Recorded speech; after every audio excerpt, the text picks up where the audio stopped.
Good evening students, कैसे हैं आप लोग। आज हम लोग फिजिक्स में क्लास 12 के लिए इलेक्ट्रोमैग्नेटिक इंडक्शन में आगे बढ़ेंगे। आज का टॉपिक म्यूचुअल इंडक्टेंस है।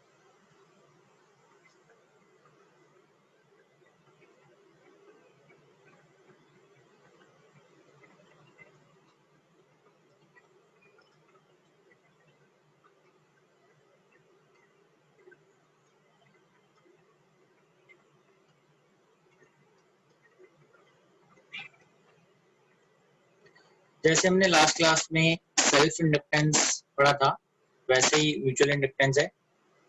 तो सेल्फ इंडक्टेंस जो है वो किसी भी कॉइल की प्रॉपर्टी है जिसमें वो अपने थ्रू करंट को अपोज करती है। म्यूचुअल इंडक्टेंस जो है वो प्रॉपर्टी है दो कॉइल्स की जिनमें वो एक दूसरे को एक की वजह से दूसरे में फ्लक्स को अपोज करते हैं। तो लिखते हैं इसके बारे में, it is the property of two coils, it is the property of two coils by virtue of which each coil opposes any change in magnetic flux, any change in magnetic flux या आप current भी कह सकते हैं, through it by inducing an EMF across its ends। मतलब अगर near by coil में flux बढ़ रहा है तो उस कॉइल में भी दो कॉइल्स अगर आसपास पड़ी हैं और एक कॉइल में फ्लक्स चेंज हो रहा है तो दूसरी कॉइल में भी फ्लक्स चेंज होगा, तो वो अपने में एक EMF इंड्यूस करेगी जो फ्लक्स को रिड्यूस करेगा। It is a property of two coils by virtue of which each coil opposes any change in magnetic flux.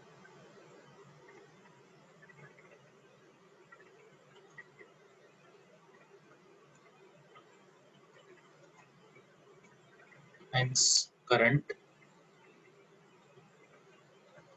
through it by inducing an EMF across its ends।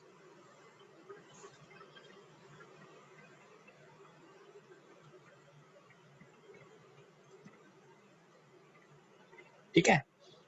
So it is the property of two coils by virtue of which each coil opposes any change in magnetic flux through it by inducing an EMF across its ends। अगर magnetic flux बढ़ रहा है तो इस तरह से EMF induce करेगी कि मैग्नेटिक फ्लक्स को रिड्यूस कर सके। अगर मैग्नेटिक फ्लक्स घट रहा है उस कॉइल में से तो वो इस तरह से अपने क्रॉस EMF इंड्यूस करेगी कि वो उसको सपोर्ट कर सके। नियर बाय कॉइल्स के बीच में होता है, एक कॉइल में चेंज होगा तो दूसरी कॉइल में EMF इंड्यूस हो जाएगी। ऐसा यूनिट इज हेनरी। जैसे सेल्फ इंडक्टेंस का था वैसे ही म्यूचुअल इंडक्टेंस का भी है। It is always found between pair of coil, mutual inductance.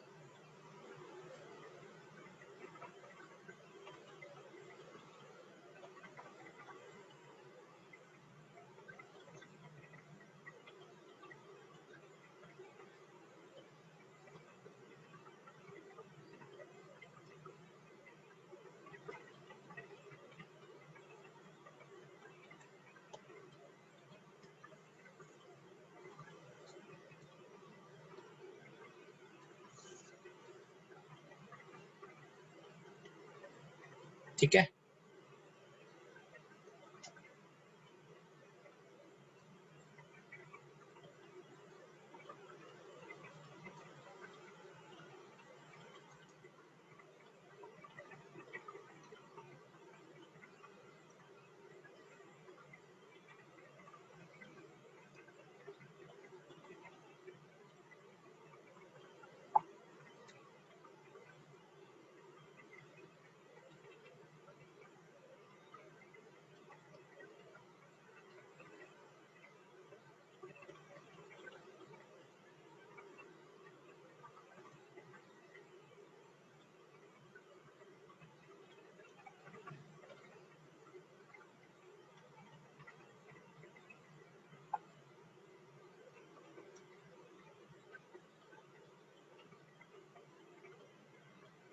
आइए आगे बढ़ते हैं इसमें। For two coils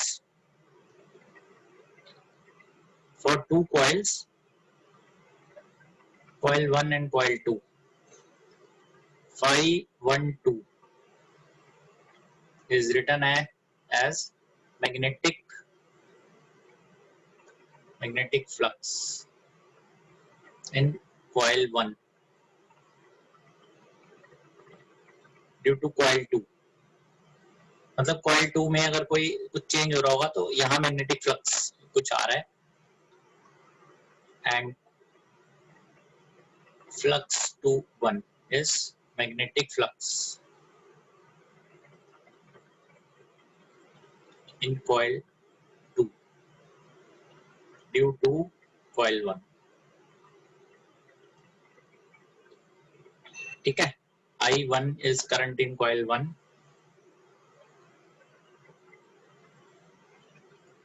I2 is current in coil 2.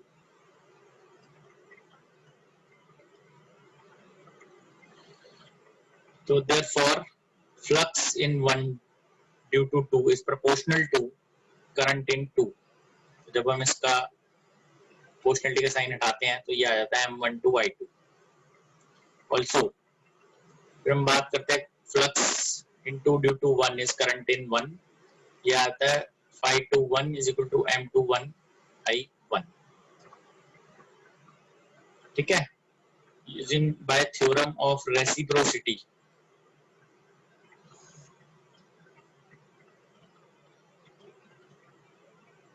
By theorem of reciprocity,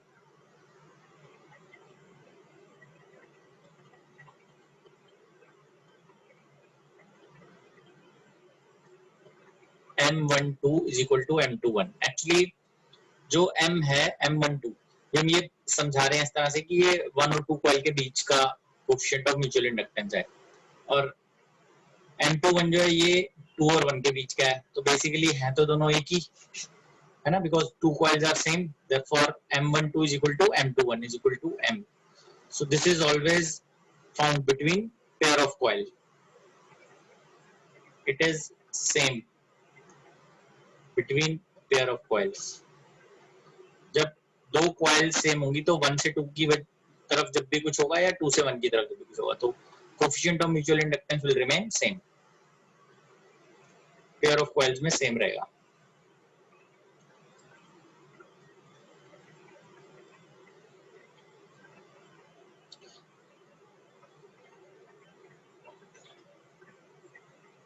I2 is the current which is already flowing in second coil. It is not induced current.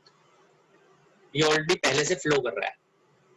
ठीक है, मान लीजिए एक कॉइल में हम अगर सेल लगाते हैं और दूसरे कॉइल में सेल नहीं लगाया और फिर हम फर्स्ट कॉइल में स्टार्ट करते हैं करंट, तो जो करंट 1 है वो I1 है. ठीक है, अभी हम ये मान रहे हैं दोनों में हमने सेल लगाया हुआ है, एक की वजह से दूसरे में जो करंट आता है वो मान रहे हैं. ठीक है, also coefficient of coupling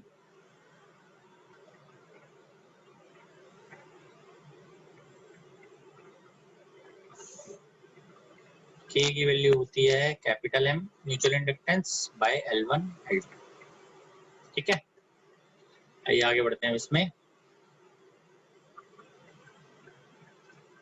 case 1,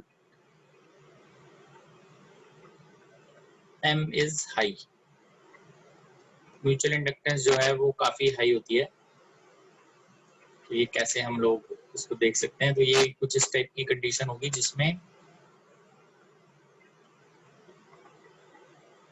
ठीक है, एक तो ये है और दूसरी जो होगी कॉइल वो इस तरह से होगी, दोनों कॉइल्स रैप्ड हैं एक दूसरे पे.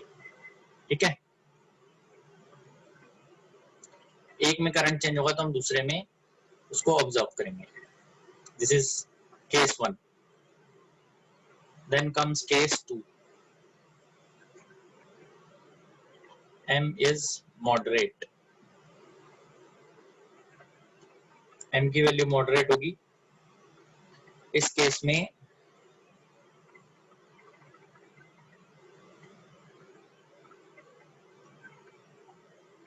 जैसे ये हम यहाँ पे शो कर सकते हैं इस तरह से,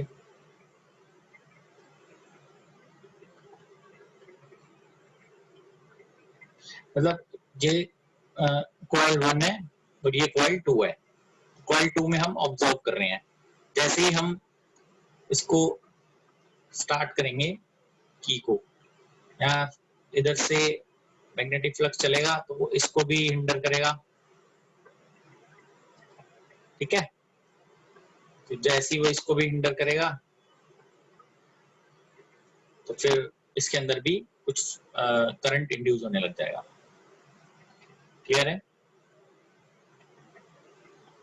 केस 3 लेते हैं। M is very low.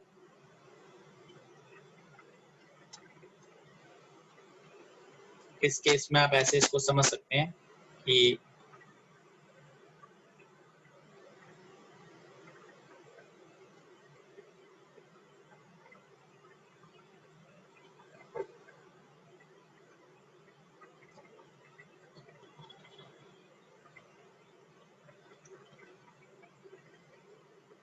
ये ऊपर यहाँ पे भी इस तरह से आप इसको शो कर सकते हैं।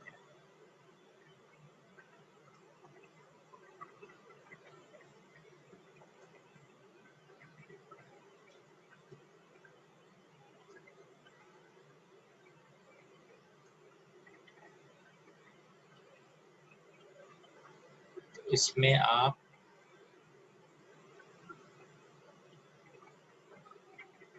ठीक है ना, ऐसे इसके अंदर भी जब स्टार्ट करेंगे करंट चलेगा तो वो इस तरह से बिहेव करेगा। क्लियर है बात ये?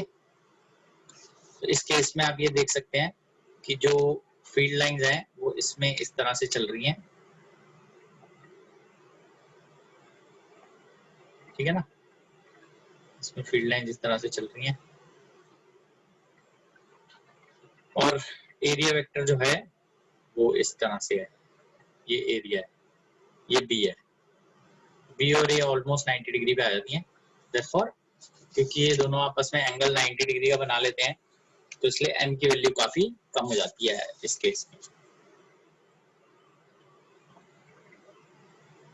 ये 3 केसेस हम देख सकते हैं।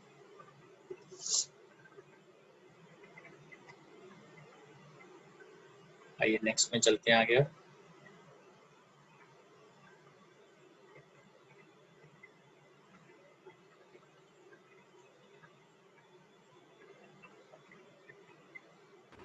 सर केस में बी का एरिया वेक्टर कहाँ पे है?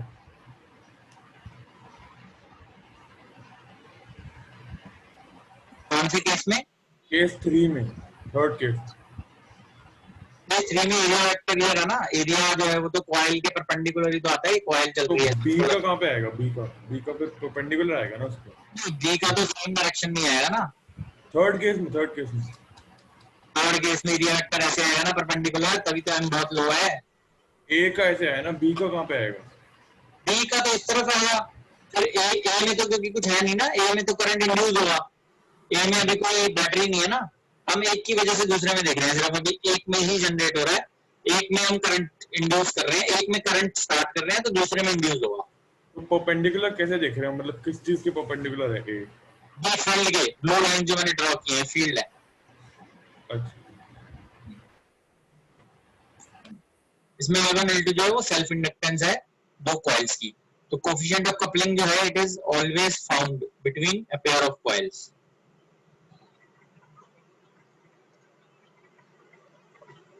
बिटवीन पेयर ऑफ कॉइल्स जिनकी सेल्फ इंडक्टेंस है L1 एंड L2 और म्यूचुअल इंडक्टेंस है M। क्वेश्चन देखते हैं कि यहाँ पे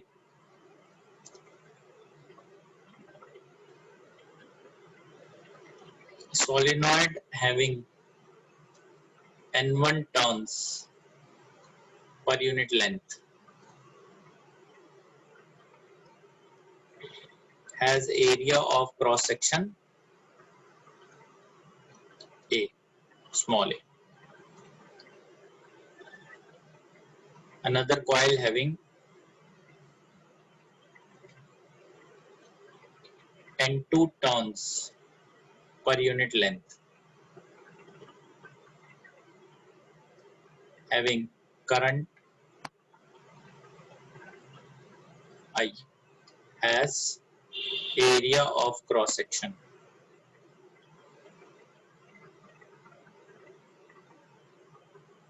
larger than A.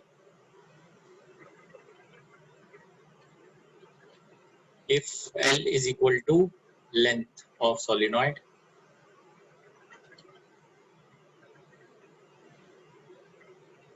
then find coefficient of mutual inductance.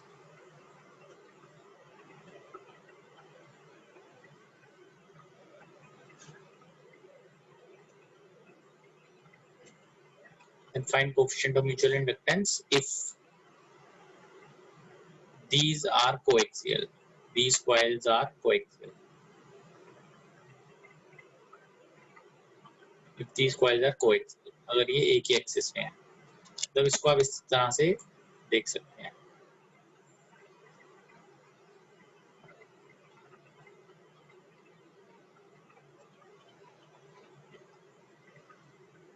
ठीक है, एक कॉइल है और ऐसे ही बीच में एक कॉइल और है.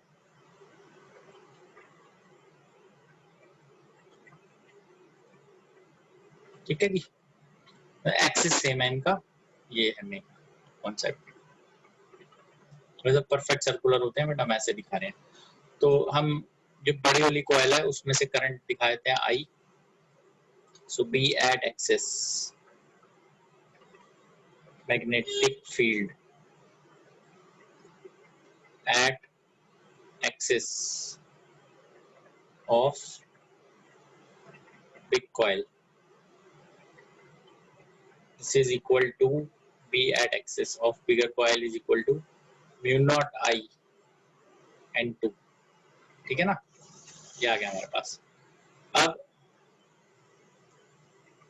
जब हम बात करेंगे फ्लक्स की, फ्लक्स देखते हैं कैसे पता चलेगा. Magnetic flux through small coil. Magnetic flux through small coil जिसका area of cross section small है. Flux through smaller coil is equal to N through small to B at axis to area of cross section. ये value आ जाती है N1L into B axis जो है उसकी value आ जाती है mu naught I N2 into A. ठीक है, तो ये वैल्यू आ गई हमारे पास mu naught N1 N2 L A into I. ठीक है, ये वैल्यू आ गई हमारे पास.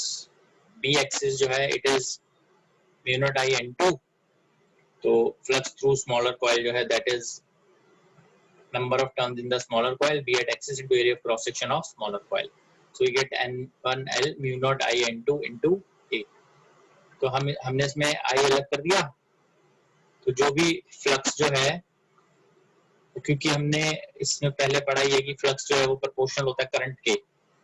फ्लक्स प्रोपोर्शनल होता है करंट के, तो जो बचेगा that becomes capital M. Therefore capital M, which is coefficient of mutual inductance, is this N1 N2 L A.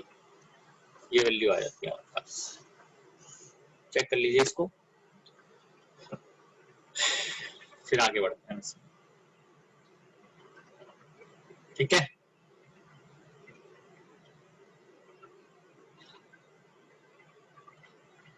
हमेशा ऐसे ही करना है. आपको सबसे पहले तो B पता करना है. जो भी बिगर चीज होगी जैसे बड़ी कॉइल है उसकी वजह से B पता करेंगे उसके सेंटर पे या एक्सिस पे, और फिर मैग्नेटिक फ्लक्स पता करेंगे. जब मैग्नेटिक फ्लक्स पता करेंगे तो हम उसमें से तब करंट अलग कर देते हैं, जो बचता है that becomes coefficient of mutual inductance. आइए अब आगे देखते हैं नेक्स्ट क्वेश्चन की तरफ. There are two circular coils.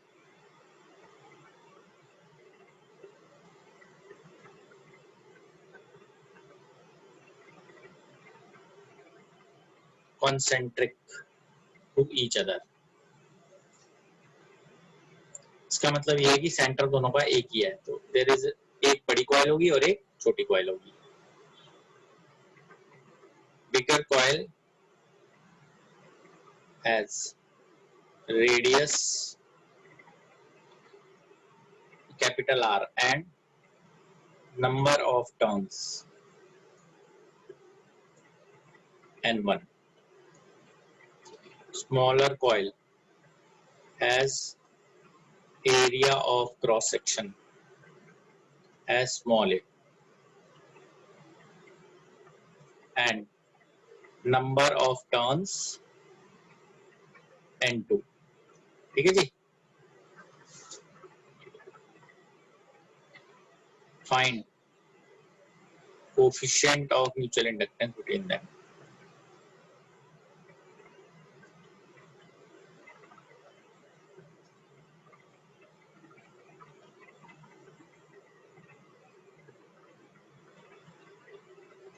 ठीक है बेटा, आइए इसको हम देखते हैं एक बार.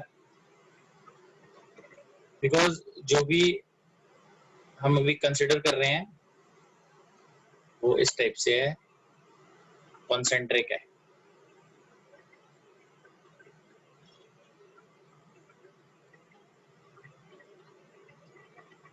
ठीक है जी, इसको ऐसे समझ लेते हैं क्योंकि इसमें ये रेडियस हो गया कैपिटल R. तो हम कंसिडर करते हैं इसमें, consider current I flows in bigger coil. ठीक है.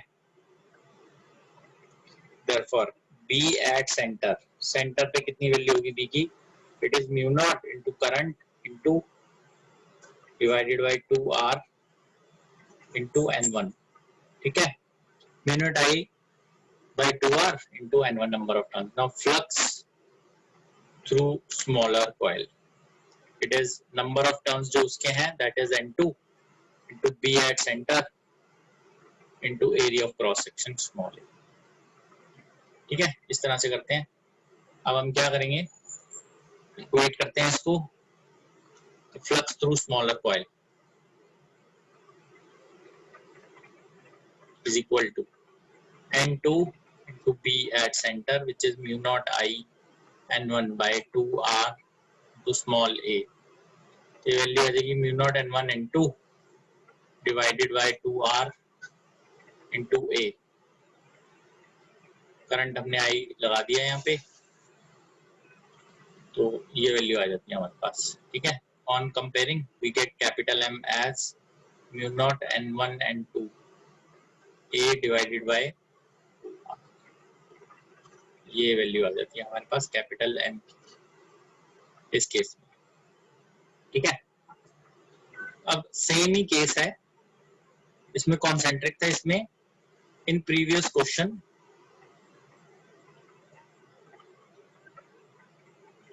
ठीक है, हम क्वेश्चन नंबर भी एक बार देख लेते हैं क्या क्वेश्चन नंबर बनता है इसका. This was question number 1. Now this is question number 2. This is question number 3. In previous question number 2, if coils are coaxial instead of concentric, the axis same हो जाए but concentric now, as shown, find M between them. The coefficient of mutual inductance बताना है. ये कुछ इस type की बात कर रहे हैं अब हम. यहाँ से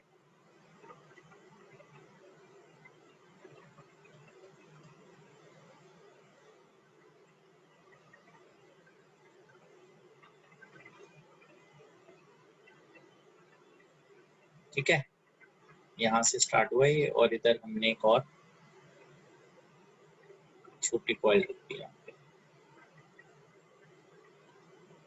सच दैट कि इसमें इसका रेडियस तो R है और ये डिस्टेंस यहाँ से यहाँ तक हम ले लेते हैं.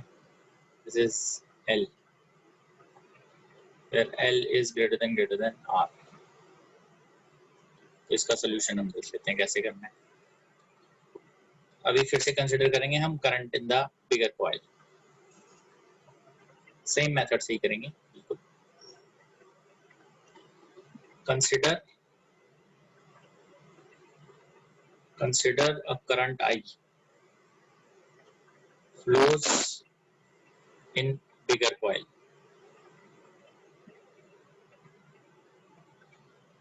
B magnetic field at axis of this coil is mu naught I, क्योंकि इसमें number of turns n1 है, mu naught I n1 by 2 क्या आ जाएगा L square plus R square power 3y। अगर इसमें हमें 0 कर देते हैं तो पुराने वाला एक्सप्रेशन बन जाएगा सेंटर का। तो for flux through small n2 B axis into area, so we get mu naught n1 n2, this is mu naught n1 n2 AI by 2 times L square plus R square की power 3 by 2। ठीक है जी, क्या आ जाएगा as L is greater than R, the flux through small will be क्या आ जाएगा mu naught n1 n2 A upon में 2 L cube I। Now on comparing I के साथ जो भी है that becomes M, और अगर L ग्रेटर देन नहीं शो करेंगे तो वो पूरा एक्सप्रेशन आ जाएगा फिर हमारे पास, विदाउट L उसको नेग्लेक्ट किए हुए, विदाउट R को नेग्लेक्ट किए हुए पूरा एक्सप्रेशन हमारे पास बन जाएगा।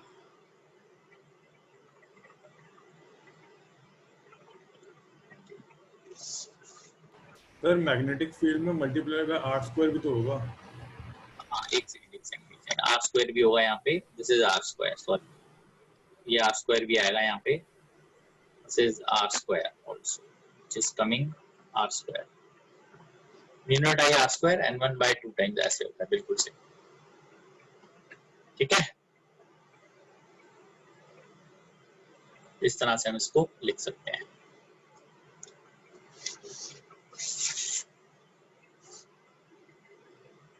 ठीक है बेटा, आगे बढ़ते हैं इसमें।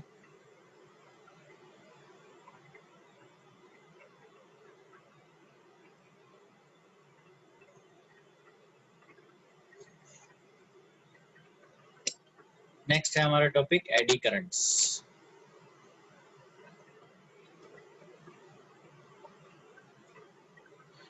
नाउ एडी करंट्स क्या हैं? These are the currents which are developed or induced in the bulk on the surface of bulk pieces of metal when they cross magnetic field। तो कोई भी मेटल का पीस मैग्नेटिक फील्ड को cross करता है generally perpendicular, तब उस metal piece के अंदर ही कुछ करंट इंड्यूस हो जाता है जिसको हम एडी करंट बोलते हैं। तो निकालने का तरीका तो वही है जैसे हमने पहले किया है, induce current is equal to induced EMF by R. तो because of these currents lot of heat is generated, तो कुछ एनर्जी लॉस होता है। तो उसके लिए हम देखते हैं किस तरह से ये हमारे लिए क्या एडवांटेज है एडी करंट्स की और कैसे इसको रिड्यूस कर सकते हैं। तो ये देख लेते हैं हम पहले इन करंट्स के बारे में। These are currents developed or induced in bulk pieces of metal when they cross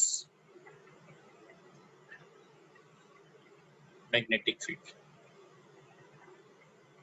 जब कभी भी वो मैग्नेटिक फील्ड लाइंस को क्रॉस करें। ठीक है,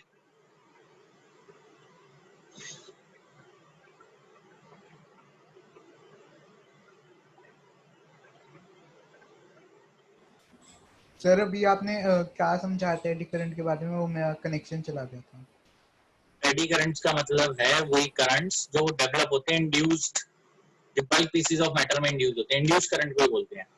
जब कोई भी मैग्नेटिक जो मेटल का पीस है जब वो मैग्नेटिक लाइंस को क्रॉस करता है तब उसमें ईएमएफ इंड्यूस हो जाती है, जिसकी वजह से एडी करंट चालू हो जाते हैं उसके अंदर। वही है जो पहले हमने पढ़ा था वैसा ही है। Due to eddy currents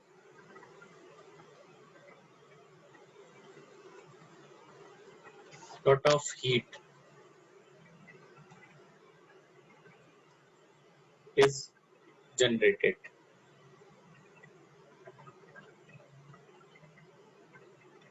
therefore energy is lost।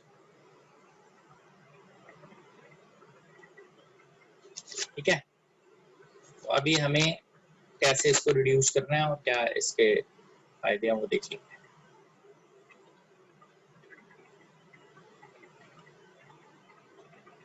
How to reduce eddy currents?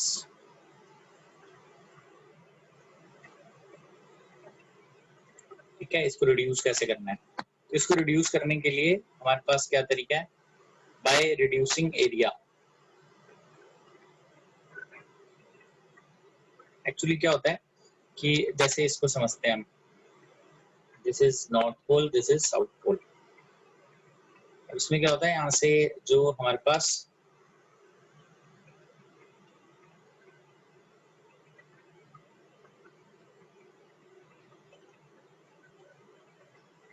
ये जैसे ये हमारे पास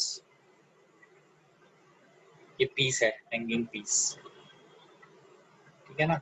ये जैसे इधर से मूव कर रहा है यहाँ से ऐसे इसमें फील्ड में, तो जो फील्ड है ये तो ऐसे चल रही है ना, यहाँ से ऐसे, इसके अंदर यहाँ पे कुछ ये चलने स्टार्ट हो जाएंगे। जो जैसे ये एंटर कर रहा है अगर इस फील्ड में, तो फील्ड लाइंस बढ़ रही हैं, तो वो इस तरह से हमारे पास छोटे छोटे लूप स्टार्ट हो जाएंगे। तो इसको रिड्यूस करने के लिए हम क्या करते हैं, हम इनके अंदर इनको एरिया को कम कर देते हैं। आउट डिक्रीजिंग एरिया कैसे करते हैं वो देखिए।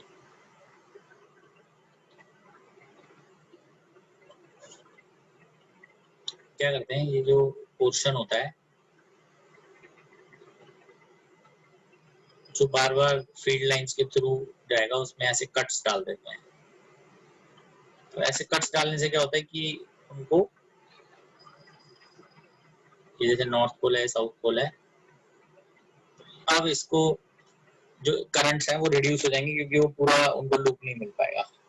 ठीक है, इस तरह से इसको देख सकते हैं। एक तो ये हो गया। दूसरा क्या तरीका है इसको, बाय लैमिनेटिंग एरिया, लैमिनेशन करके प्रॉपर एरिया। कैसे लैमिनेशन करते हैं, by applying varnish. This is a chemical, इसको अप्लाई करने से भी करंट्स रिड्यूस हो जाते हैं। ठीक है जी, तो ये तरीका होता है हमारे पास इसको रिड्यूस करने का। अब इसका बेनिफिट क्या है एडी करंट्स का, हम वो भी देख लेते हैं कि एडी करंट्स का हम यूज कहाँ कहाँ पे कर सकते हैं। तो एडी करंट्स को हम कहाँ कहाँ पे यूज कर सकते हैं वो देख लेते हैं एक बार। इसमें यूजेस जो है वो काफी ज्यादा है इनको।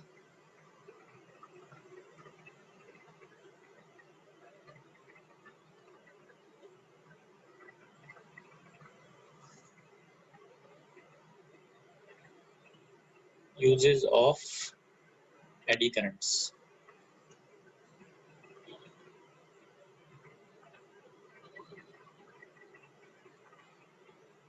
क्योंकि हीट लॉस होती है इसलिए हम एडी करंट्स को रिड्यूस करते हैं।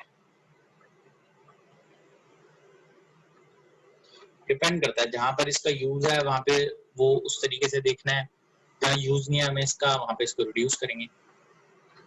सो eddy currents are used in induction furnace. Induction furnace क्या होता है, जहां पर हम एडी करंट्स को यूज करके मेटल को मेल्ट करते हैं। तो मेटल की मेल्टिंग में भी ये काफी यूजफुल है। Eddy currents are used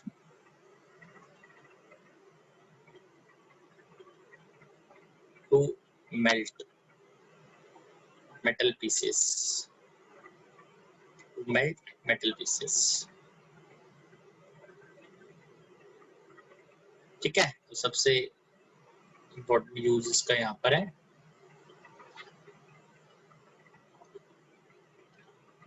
AD currents are used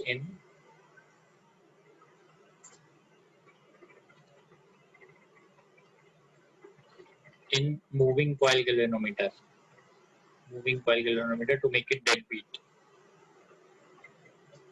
actually जैसे ही मूविंग कॉइल गैल्वेनोमीटर में करंट पास करता है तो उसमें जो मैग्नेटिक नीडल होती है वो मूव करती है, तो उसको रोकने के लिए, अपोज करने के लिए हमें एडी करंट की जरूरत होती है जो रिवर्स डायरेक्शन में चले और उसको डेड बीट होने. Moving coil galvanometer is eddy currents are used in moving coil galvanometer to make it dead beat.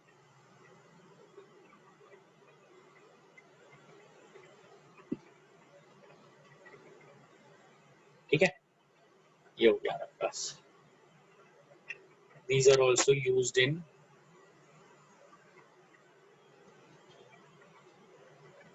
maglev trains.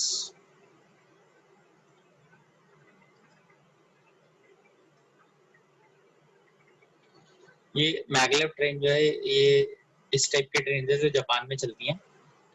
वहां पर हम एडी करंट्स को यूज करके उनको रोकने का काम करते हैं. सर ये मूविंग कॉइल गैल्वेनोमीटर वाला दोबारा से बता दो. इसमें क्या होता है, मूविंग कॉइल गैल्वेनोमीटर को डेड बीट बनाते हैं क्योंकि उसकी नीडल मूव करती है ना. अगर एडी करंट नहीं मूव करेंगे उसके अंदर, नीडल वो रुक नहीं पाएगी. उसके लिए स्प्रिंग नहीं होता, स्प्रिंग Okay, जो sir. होता है उसमें हेयर स्प्रिंग. हाँ तो होता है, बट ये भी हेल्प करता है ना. ये भी हेल्प करता है उसको क्योंकि फ्लक्स चेंज की वजह से आते हैं ये. जैसे ही उसके अंदर करंट मूव करता है, फ्लक्स चेंज होता है, तो फिर एडी करंट्स चलते हैं, तो वो उसको डेड बीट होने से उसको डेड बीट मतलब करते हैं. ठीक है, तो ये उसकी कुछ यूजेस हैं एडी करंट्स के, और ये है कैसे उसको हमें रिड्यूस करना है. दो तरीके हैं. आप देख लीजिए, अब ये चैप्टर तो खत्म हो गया हमारा. ठीक है, चीजें हैं इसके अंदर, हम वो भी देख लेते हैं. अगर हमें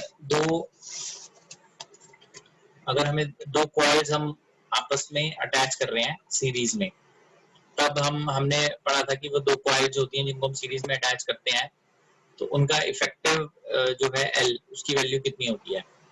और अगर तब हमने जब किया था इसको, तब हमने उसको इफेक्ट को, म्यूचुअल इंडक्टेंस के इफेक्ट को नेग्लिजिबल माना था. सो यहाँ देख लेते हैं. Combination of coils in series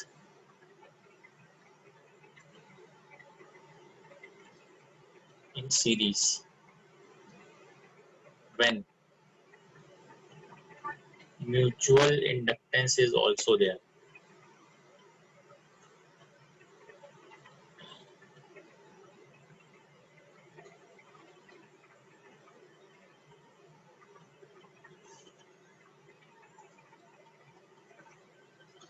basically इसके अंदर क्या है, जब म्यूचुअल इंडक्टेंस भी होगी तब हम किस तरीके से उसको एल को लिख सकते हैं. एल इफेक्टिव कैसे हम लिख सकते हैं, बिकॉज एल इफेक्टिव की वैल्यू हमने उस समय क्या लिखी थी, it is L1 plus L2.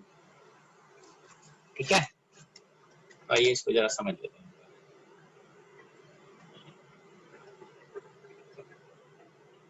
Case 1, when current in both coils is in same direction,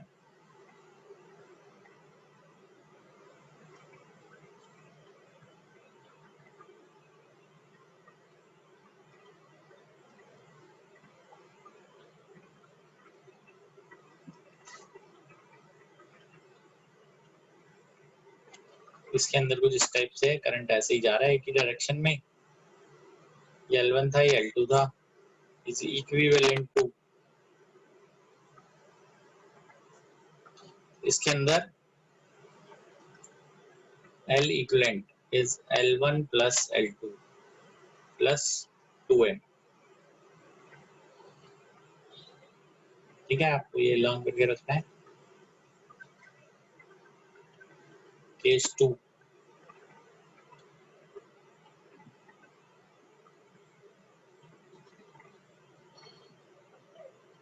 when current in both the coils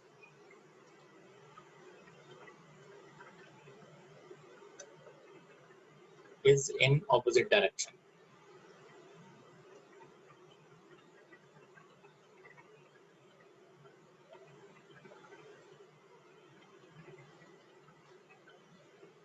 जैसे ये है,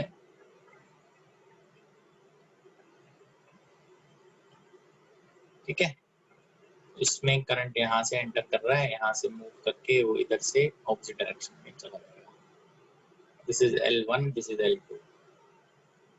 ठीक है, इसका अगर हम L इक्विवेलेंट देखेंगे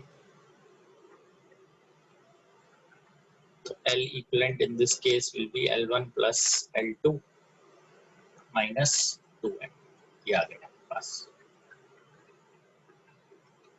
ठीक है, ये आपको ध्यान रखना है। और define coefficient of mutual inductance, question में लिख रहा हूँ, coefficient of mutual inductance.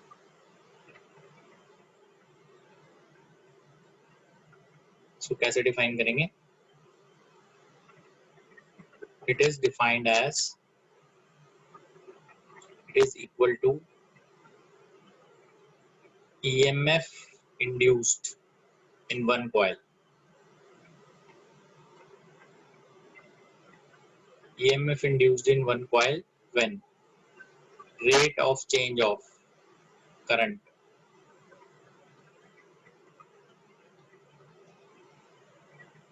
through other coil is unity. Rate of change of current through other coil is unity.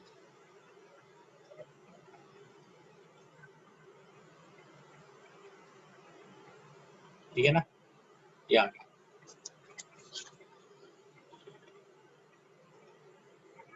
किस तरह से इसको डिफाइन करते हैं?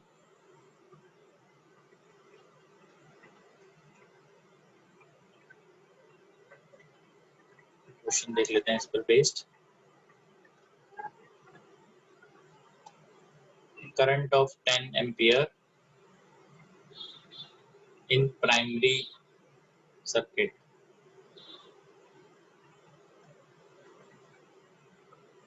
is reduced to 0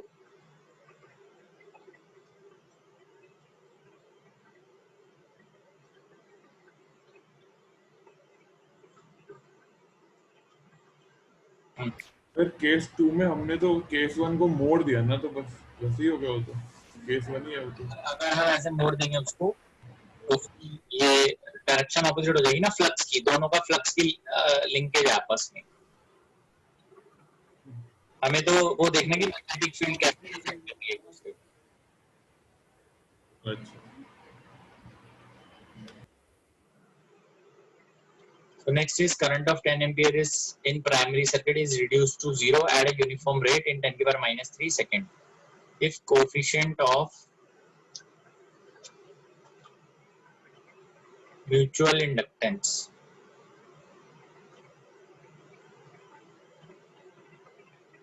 is 3 Henry, what is induced EMF in the secondary?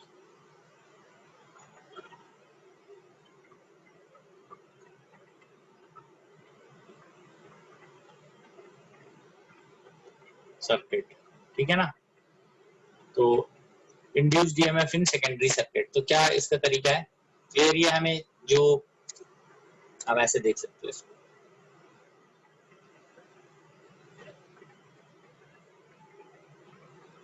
जो EMF है that is M, magnitude हम बात कर रहे हैं, इट इज डी/dt। कैसे है, फ्लक्स की वैल्यू क्या थी हमारे पास, m into I, तो ईएमएफ होता है d/dt, so this is m di/dt। तो EMF induced will be equal to 3 times change in current। 10 ampere से 0 हो गया तो 10 आ गया ना चेंज, अपॉन टाइम कितना है 10 की पावर माइनस 3, तो दिस इज 3 into 10 की पावर 4 वोल्ट। सिंपल तरीके से आप इसको फाइंड आउट कर सकते हैं। क्लियर है आपको ये इस तरीके से इसको हम लिखा जा सकता है।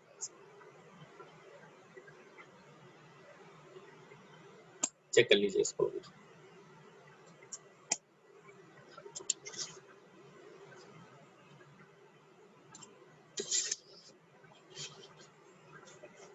ठीक है, आगे बढ़ते हैं हम नेक्स्ट। हम 3 के बाद ये था 4 5। ठीक है, नेक्स्ट देखते हैं 6।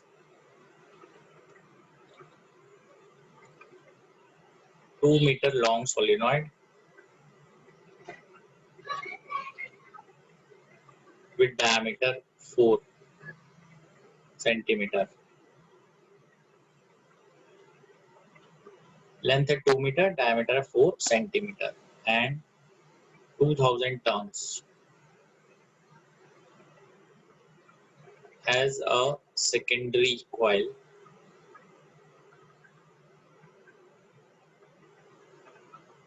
of 1000 tons which is wound closely near its midpoint. ठीक है ना? Calculate mutual inductance between two coil.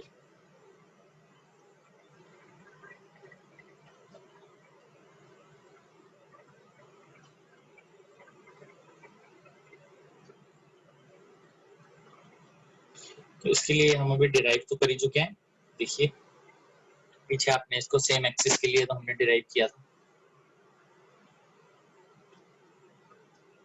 ये mu naught n1 n2 L A. So m is mu naught n1 n2 L A. n1 की value आ जाएगी number of turns per unit length, n2 भी आ जाएगा number of turns per unit length. Capital M आ जाएगा mu naught n1 n2, नीचे आएगा L square, एक L से cancel हो जाएगा इंटू A. ये आ गया हमारे पास. वैल्यूज लिखते हैं इसमें हम. n1 नंबर ऑफ टर्न्स एक में है 2000, n2 कितने हैं 1000.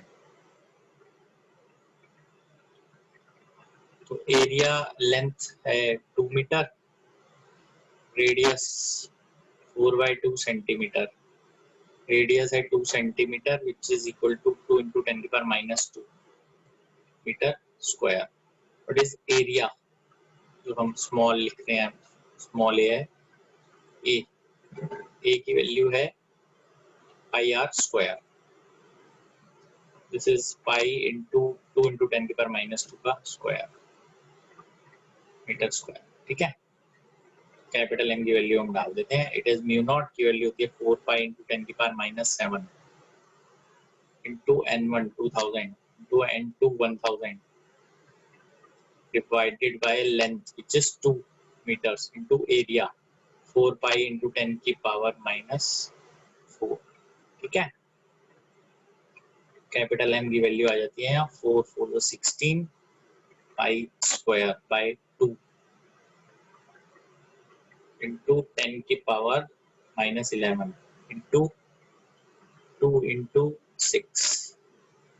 तो कैंसिल हो गया. This is 16 into pi square into 10 की पावर -5 हेनरी. ठीक है. पाई स्क्वायर को आप अप्रोक्सीमेटली 9.8 लिख सकते हैं तो 10 की पावर -5 हेनरी. ये आप कैलकुलेट कर सकते हैं. 16 इंटू 9.8 इसकी वैल्यू किस तरह से लिखनी है देख लेते हैं. 16 इंटू 9.8 दिस इज 156.8 इंटू 10 की power -5 Henry. This is 1.56 into 10 की पावर -3 हेनरी या फिर this is milli henry. Clear है बात आपको? इस तरीके से जो हमने पहले फाइंड किया था उसी को यूज करके यहाँ पे हम कैपिटल एम की वैल्यू फाइंड आउट करेंगे. ठीक है. बस आज के लिए हम इतना ही करेंगे. चैप्टर कंप्लीटली फिनिश्ड है. Thank you.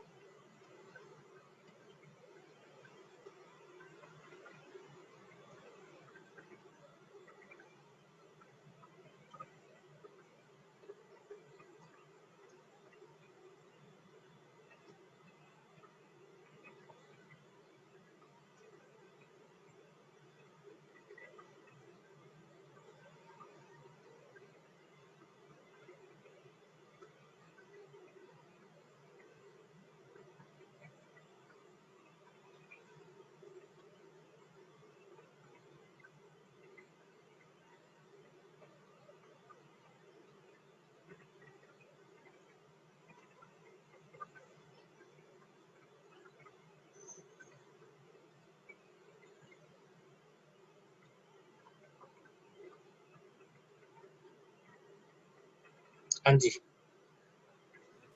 सर वो जो आपने जो टेस्ट दिया था सर, उसमें वो वाला क्वेश्चन था ना एक एंगल वाला, एक बार उसका सोल्यूशन बता दो। इसकी बात कर रहे थे कौन सर जो सा? आपने अभी सब्जेक्टिव टेस्ट जो लिया था ना, उसमें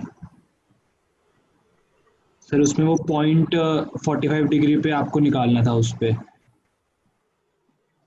वो हाँ, देख लो वो कैसे करना है।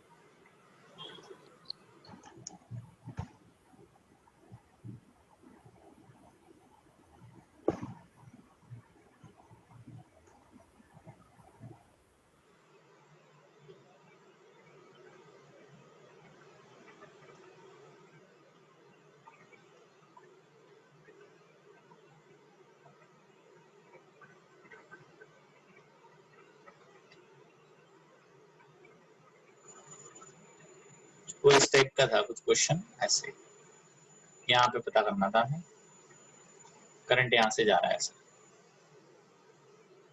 तो ये एंगल हॉरिजॉन्टल के साथ 45 दिया हुआ है ना, पूरा एंगल देख लो कितना है, इस पॉइंट पे निकालना है। अगर ये कोई डिस्टेंस दिया हुआ है जैसे a, तो इसकी वजह से इंफिनिटी पे ये एंगल बनेगा 0। b की वैल्यू जो आएगी इस पॉइंट पे वो आएगी म्यू नॉट आई अपॉन, इसकी वैल्यू होती है 4 पाई इंटू हॉरिजॉन्टल डिस्टेंस यहाँ से इस पॉइंट का, विच इज a cos 45। ठीक है, और इधर आएगी वैल्यू, एक तो इस पॉइंट की वैल्यू इस एज से जो एंगल बन रहा है दैट इज 135 प्लस कॉस 0, और इसका डबल करेंगे हम क्योंकि 2 है। ठीक है, ये